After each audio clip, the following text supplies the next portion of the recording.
হ্যাঁ, চুলকে তাহলে ঠিক করতে গেলে মেডিকেল হস্তক্ষেপ তো নিতেই হবে। তাহলে কি করা যেতে পারে? তো আমরা এখানে দুটো জিনিসের উপর নির্ভর করব। আগে খুঁজে নেব যে এর পরিপূরক কী, আর দ্বিতীয় কথা হচ্ছে কী ধরনের ওষুধ ব্যবহার করা যেতে পারে, অথবা হতে পারে যে কী ধরনের ডায়াগনোসিস বা চিকিৎসার প্রয়োজন আছে। তো পরিপূরক হিসেবে আমাদের সবসময় মাথায় রাখতে হবে বায়োটিন, ভিটামিন B12।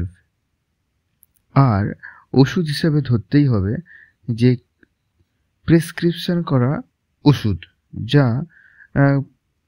ধূসরতাকে কমে দিতে পারে বা গ্রে হেয়ারকে কন্ট্রোলে রাখতে পারে। আর তৃতীয়ত দেখতেই হবে যে এমন কিছু ডাক্তারের সঙ্গে পরামর্শ করে চিকিৎসা করাতে হবে যে আমার অন্যান্য রোগের থাকার জন্য তো এই ধরনের সমস্যা আসছে, নয়তো অন্য কোনো রোগের জন্য ওর খাওয়া ওষুধের জন্য তো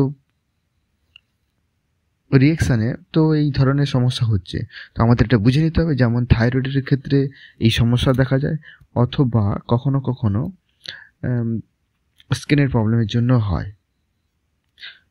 স্কিনের প্রবলেমের জন্য অন্যান্য কেমিক্যাল ব্যবহার করার জন্য খুব অল্প সময়ের মধ্যেই চুলের কালার ডিসকালার হতে থাকে। তো এই ধরনের মেডিকেল হস্তক্ষেপের প্রয়োজন খুবই।